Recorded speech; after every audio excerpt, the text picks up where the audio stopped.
These guns may look similar, but my guess is they're going to feel a lot different when I squeeze the trigger.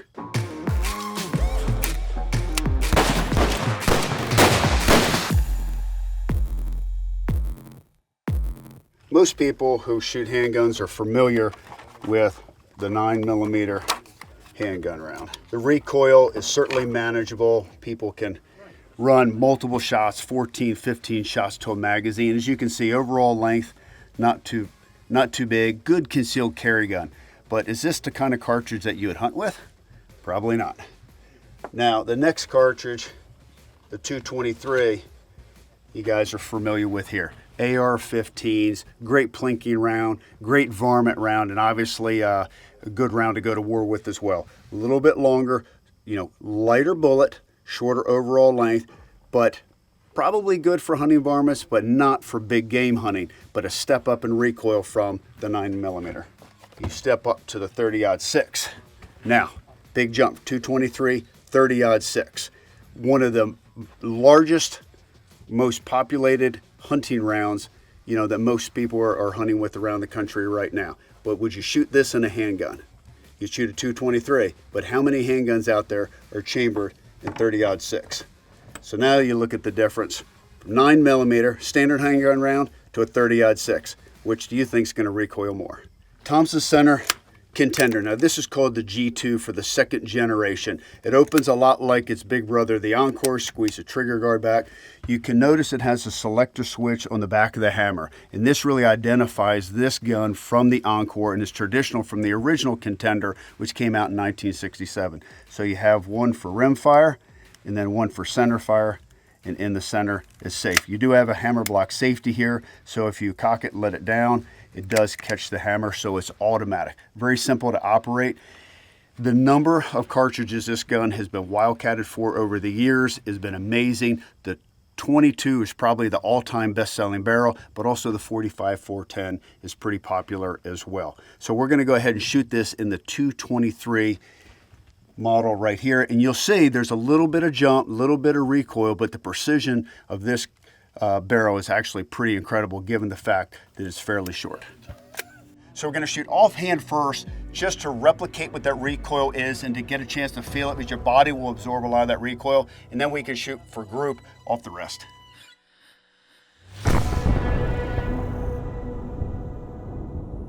Actually really manageable. That was a joy to shoot. You put that on a rest like that and you could dial in those groups. I mean, a little bit of muzzle flip, not much, no hand sting at all. Of course, you got a 12-inch barrel on here and you have good rubber grips. Let's go try a 30-06.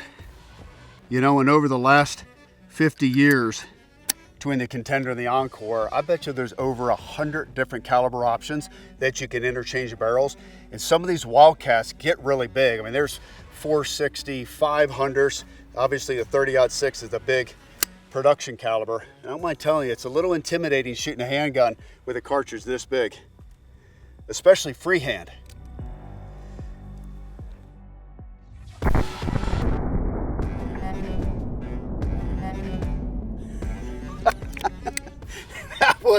I wasn't ready for that. I was thinking it was gonna be like the 223, so I'm kind of standing straight up. If I shot that again, I think I'd be pushing more and leaning forward, allow my body to absorb that recoil. That about got away from me.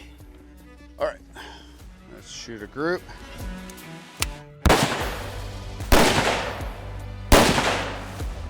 I tell you, the recoil is so manageable. I mean, the G2 really fits well in your hand. You have the good ergonomic grips, got that great texture on here because it's all made out of rubber. 223 should be in your assortment of Contender barrels.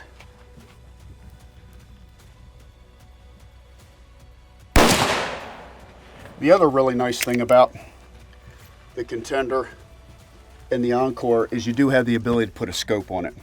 So we can take this rear sight off here and it's drilled and tapped. We can put a mount on it. We can run a red dot scope. We could run a 2-7 if you want a higher magnification for longer range. I mean, some of these guys, they're shooting these handguns out to 400 and 500 yards, which is pretty impressive. Maybe not with the 223 round, but certainly with a 30-06. There's really not a lot of recoil on a 223. If you've ever shot an AR or even a bolt gun in 223, you just know in general, it's just fun to shoot. And even with a handgun, with a 12-inch barrel on it, you know, the recoil is manageable. And you don't even have to be a really good shot to be able to manage recoil of a 223. So, I mean, that's not too bad. Now remember, this is with iron sights. So trying to get that sight acquisition with iron sights is more challenging. If I had a scope on there, I promise I could keep it all on the diamond right there. All right, so this is the big brother to the G2. This is the Encore. And this is the Pro Hunter version, so it does have the swing hammer on here, so you can pivot the hammer to the right, to the left, or to the center, depending on if you're right-handed or left-handed. It is drilled and tapped. You can put a scope on it. And this frame does interchange with all of your rifle barrels, muzzleloader barrels, as long as you put the stock on. So this frame is the same frame that is on the rifle platform as well. So 15-inch, 30-06 Springfield barrel. This is gonna be a handful. Look at that. That just isn't even right going in a handgun.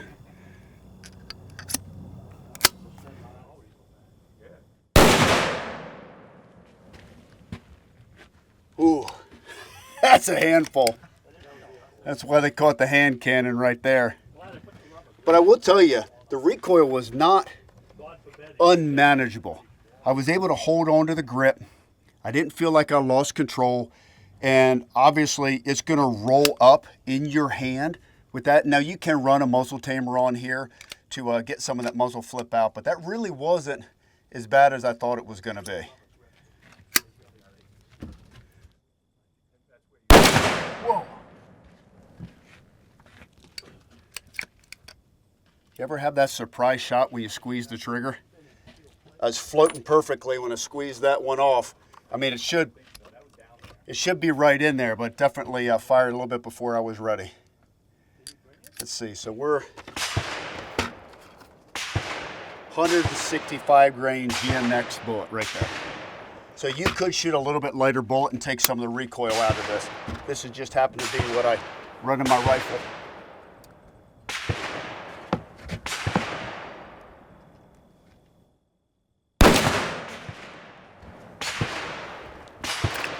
All right, big difference in recoil. So this, fun to shoot. This, effective for hunting. I do not recommend practicing much with a 30-06. Definitely very effective. Sight in with it, but practice with this. That's the beauty of the Encore, the G2. You can interchange the frames in the barrel, or the barrels on the frames. So by putting the 223 barrel on this, I can still cock the gun, shoot the gun, handle it, understand recoil, trigger pull, and get comfortable shooting this on a smaller caliber, and then switch out for my hunting caliber, all on the same frame. Let's go see how the group is. Definitely a lot more recoil on a 30-06. It's more manageable shooting offhand, allowing your body to kind of roll back and your arms to flex as opposed to be pushing hard into a rest makes a difference, which is more what you're going to have for hunting. But you can tell, I mean, even shooting offhand here, if I can hold a 2-inch group at 50 yards offhand, I mean, that's pretty impressive. That's without a scope, that's with iron sights. So if you even just have a bipod you're shooting off of and a scope on there, there's no doubt that you can shoot minute of angle. That was fun. Let's go blow something up. Now this is the fun part. Now that we got the handgun sighted in, we're gonna see the difference between the 223 and the 30-06 on a watermelon, which is really meant to replicate what would happen on a live animal. Let's see how it does.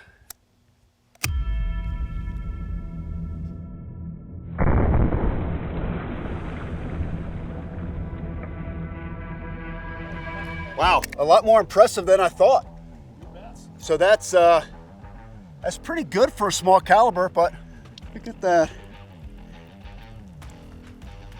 Could you imagine if that was the cavity of an animal? So you could see that bullet just, when it went inside, it totally detonated. So it blew out the entire left-hand side like that. Blew the center out of this. I mean, look at this. Just mush, nothing. All right, you ready for the big bore? The hand cannon, the 30-06? Let's do it.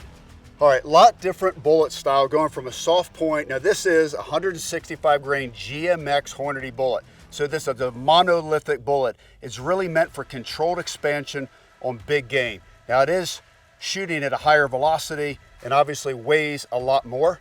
So we'll see what the difference is. I really don't know. I have no idea whether this is just gonna pass through or whether it's gonna just entirely annihilate it.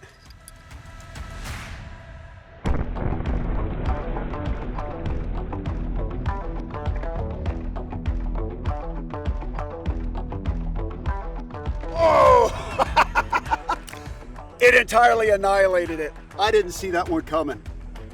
Totally blew the watermelon off the table, like detonated, like hand grenade. That is why they call it the hand cannon.